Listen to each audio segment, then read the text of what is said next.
राधाष्टमी का व्रत कब खोलना चाहिए, जाने सही समय और तरीका। राधाष्टमी का एक महत्वपूर्ण पावन पर्व है जो भगवान श्री कृष्ण की प्रिय सखी राधा जी के जन्मोत्सव के रूप में मनाया जाता है। इस दिन विशेष रूप से भक्तजन राधा जी की पूजा अर्चना करते हैं और उनके जीवन की महिमा को समझने का प्रयास करते हैं। इस व्रत के साथ जुड़ी एक बहुत ही दिलचस्प कथा है जो राधा जी की दिव्यता और उनकी महिमा को दर्शाती है। आइए जानते हैं राधाष्टमी व्रत की कथा का आरंभ। प्राचीन काल की बात है जब धरती पर राक्षसों का अत्याचार बढ़ गया था और धार्मिकता का पतन हो रहा था। इस समय भगवान श्री कृष्ण ने अवतार लिया था, लेकिन उनके साथ ही राधा जी की उपस्थिति भी आवश्यक थी जो उनके प्रेम और भक्ति का आदर्श उदाहरण थी। राधा जी का जन्म यदुवंश में हुआ था। उनकी माता पिता राजा वृषभानु और रानी कीर्ति बहुत ही धर्मपरायण और धार्मिक व्यक्तित्व के मालिक थे। राधा जी के जन्म के साथ एक अद्वितीय चमत्कार हुआ। जैसे ही राधा जी ने जन्म लिया, उनके आसपास एक दिव्य प्रकाश फैल गया। इस दिव्य प्रकाश ने धरती को राक्षसों और पापों से मुक्त कराने का संकेत दिया। राधा जी की महिमा का वर्णन करने के लिए बहुत सी कहानियां और कथाएं प्रचलित हैं। उनके जीवन में प्रेम और भक्ति की कई अद्भुत घटनाएं घटी। वह भगवान श्री कृष्ण की प्रिय सखी थी और उनकी भक्ति की गहराई ने सभी भक्तों को मनमुग्ध कर दिया था। राधा जी के प्रेम और भक्ति ने श्री कृष्ण को भी प्रेरित किया। राधा जी ने हमेशा श्री कृष्ण के साथ गहराई से जुड़े रहने और उनकी सेवा करने का प्रयास किया। उनका प्रेम सच्चे भक्ति का उदाहरण है और इस प्रेम को लेकर कई अद्भुत कथाएं प्रचलित हैं। राधा माता श्री कृष्ण के साथ गोकुल में निवास करती थी। एक बार भगवान श्री कृष्ण को गोकुल में राधा नजर नहीं आई और कुछ समय बाद वह अपनी सखी विराजा के साथ घूमने चले गए। जब राधा को इस बात का पता चला तो वह अत्यंत क्रोधित हो गई और तुरंत कृष्ण के पास पहुंची। वहां उन्होंने श्री कृष्ण को कठोर शब्दों में उल्हाना दी। राधा का यह आचरण श्री कृष्ण के प्रिय मित्र सुदामा को अच्छा नहीं लगा। बिना किसी विचार के सुदामा ने राधा को श्राप दे दिया कि वे पृथ्वी पर जन्म लेंगी। राधा के गुस्से से आहत होकर विराजा भी वहां से चली गई और नदी का रूप धारण कर लिया। सुदामा ने श्राप मिलने के बाद राधा ने भी उन्हें श्राप दिया कि वह राक्षस कुल में जन्म लेंगे। इसी श्राप के परिणाम स्वरूप सुदामा का जन्म शंखचूड़ दानव के रूप में हुआ, जो आगे चलकर भगवान विष्णु का महान भक्त बना। दूसरी ओर राधा ने पृथ्वी पर वृषभानु जी के घर पुत्री के रूप में अवतार लिया। राधा का जन्म वृषभानु जी के घर तो हुआ, लेकिन देवी कीर्ति के गर्भ से नहीं। जब राधा और सुदामा ने एक दूसरे को श्राप दिया तब भगवान श्री कृष्ण ने कहा था कि राधा को वृषभानु और देवी कीर्ति की पुत्री बनकर पृथ्वी पर रहना होगा। मनुष्य योनि में आपके विवाह का संबंध एक वैश्य से होगा जो मेरे ही अंश का अवतार होगा। इस प्रकार आप पृथ्वी पर भी मेरी ही संगनी रहेंगी, लेकिन हमें पृथ्वी पर अलग होने का दुख सहना होगा।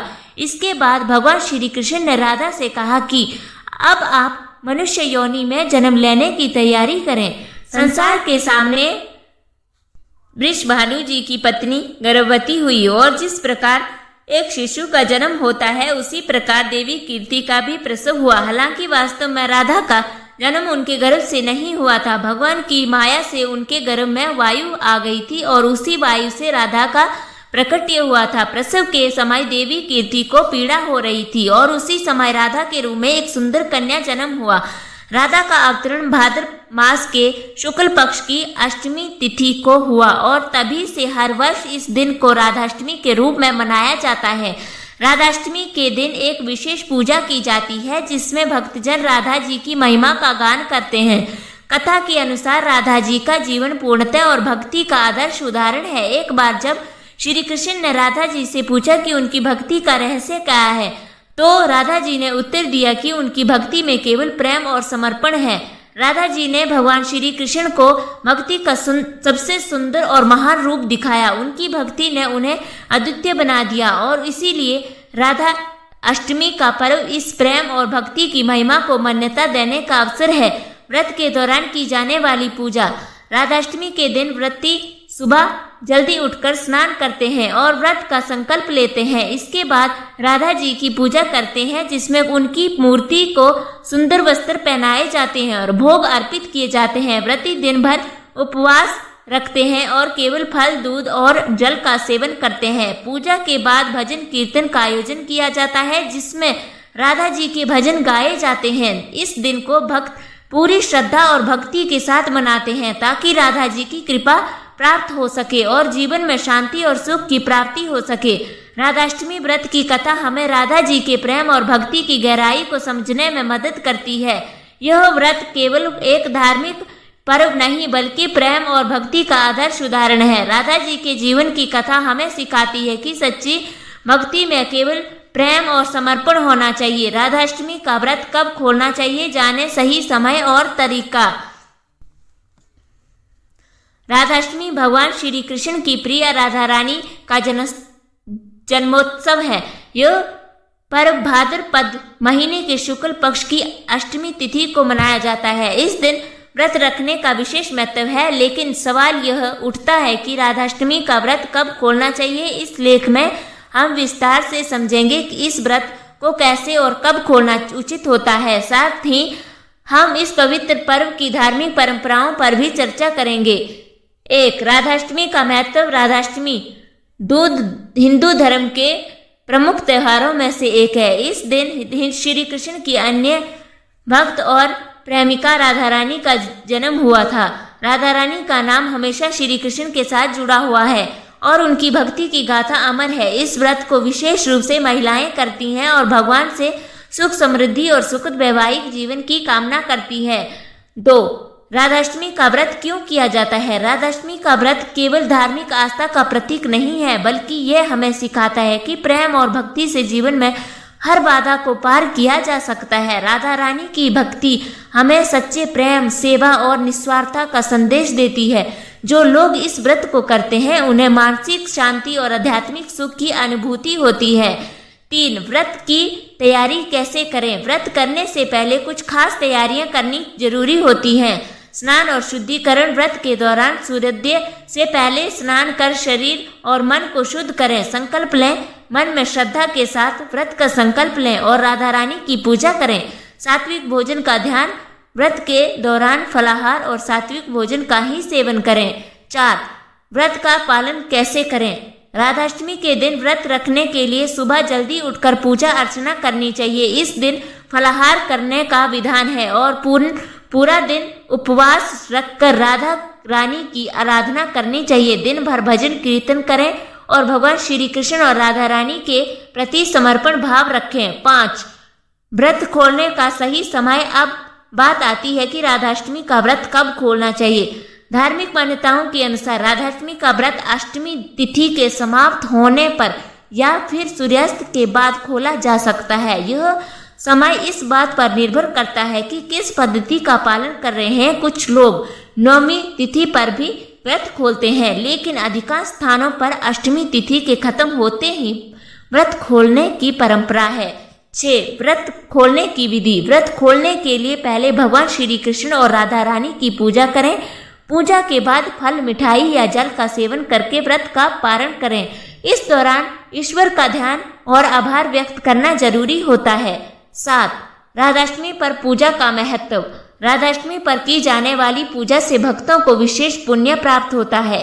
इस दिन राधा रानी की मूर्ति को नए वस्त्र पहनाए जाते हैं और फूलों से सजी पूजा की जाती है। यह पूजा आध्यात्मिक उन्नति का साधन मानी जाती है और इसे करने से जीवन में शांति और संतोष प्राप्त होता है। 8. राधाष्टमी का व्रत करने के लाभ। राधाष्टमी का व्रत करने से मनुष्य के जीवन में कई सकारात्मक परिवर्तन आते हैं। यह व्रत करने से आध्यात्मिक बल प्राप्त होता है और मानसिक शांति मिलती है। इसके अलावा व्रत करने से परिवार में सुख शांति का वास होता है और सभी प्रकार की समस्याओं से मुक्ति मिलती है। 9. व्रत में किन चीजों से परहेज करना चाहिए। व्रत के दौरान कुछ चीजों का परहेज करना बहुत महत्वपूर्ण है। अन्न और तामसिक भोजन। इस दिन अन्न का सेवन नहीं करना चाहिए। इसके बजाय फलाहार या फल, दूध और अन्य सात्विक भोजन ही लें। नकारात्मक सोच से दूर रहें। व्रत के दौरान मन को शांति रखें और किसी भी प्रकार की नकारात्मक सोच से बचें। धार्मिक कार्यों में लीन रहें। व्रत के दिन मनोरंजन या अनावश्यक कार्यों से दूर रहकर पूजा पाठ में समय बिताएं। 10. राधाष्टमी के दिन कथा सुनने का महत्व। राधाष्टमी के दिन राधा रानी से जुड़ी कथाएं सुनने का विशेष महत्व है। यह हमें राधा रानी के त्याग, भक्ति और प्रेम के मार्ग पर चलने की प्रेरणा देती है। राधा कृष्ण की प्रेम गाथाएं सुनने से मन शांत होता है और भक्त को आंतरिक आनंद की प्राप्ति होती है। 11. राधाष्टमी पर उपवास का वैज्ञानिक महत्व। धार्मिक मान्यताओं के साथ साथ व्रत का वैज्ञानिक महत्व भी है। उपवास से शरीर की शुद्धि होती है और पाचन तंत्र को विश्राम मिलता है। इसके अलावा उपवास से मन शांत होता है और ध्यान केंद्रित करने में मदद मिलती है। 12. व्रत के दौरान ध्यान रखने योग्य बातें। सतर्क रहें। व्रत के दौरान शारीरिक और मानसिक सतर्कता बनाए रखें। ध्यान और साधना करें। इस दिन ध्यान और साधना करना बहुत लाभकारी होता है। समर्पण का भाव रखें। भगवान श्री कृष्ण और राधा रानी के प्रति समर्पण भाव रखें। 13. राधाष्टमी और जन्माष्टमी का संबंध। राधाष्टमी और जन्माष्टमी के बीच गहरा संबंध है। जन्माष्टमी श्री कृष्ण के जन्म का पर्व है, जबकि राधाष्टमी राधा रानी के जन्म का। दोनों पर्व प्रेम और भक्ति के प्रतीक माने जाते हैं और भक्तों को जीवन में सच्चे मार्ग पर चलने की प्रेरणा देते हैं। 14. राधा रानी के जीवन से जुड़ी प्रेरक कथाएं। राधा रानी के जीवन से जुड़ी कई कथाएं हैं जो हमें जीवन में प्रेम, भक्ति और त्याग का महत्व सिखाती हैं। उनकी भक्ति और श्री कृष्ण के प्रति समर्पण से प्रेरित होकर लोग इस व्रत को करते हैं। 15. व्रत करने में सावधानियां और व्रत करने के दौरान कुछ सावधानियों का पालन करना जरूरी है, जैसे कि अत्यधिक शारीरिक श्रम से बचें, जरूरत से ज़्यादा उपवास न करें और अपने स्वास्थ्य का ध्यान रखें। गर्भवती महिलाएं या बीमार लोग डॉक्टर की सलाह से ही व्रत रखें। राधाष्टमी का व्रत प्रेम और भक्ति का प्रतीक है। इस व्रत को सही समय पर खोलना और पूरे नियमों का पालन करना अत्यंत महत्वपूर्ण है। यह व्रत करने से मनुष्य को मानसिक शांति, आत्मिक बल और परिवार में सुख शांति की प्राप्ति होती है। राधा रानी की कृपा से जीवन में हर प्रकार की समस्याओं से मुक्ति मिलती है। अगर आपको हमारी वीडियो अच्छी लगी हो तो वीडियो को लाइक और शेयर करें और चैनल को सब्सक्राइब करें। धन्यवाद। राधाष्टमी के इस पावन पर्व पर आप सभी को हार्दिक शुभकामनाएं। जय श्री राधे राधे। जय श्री राधे कृष्णा।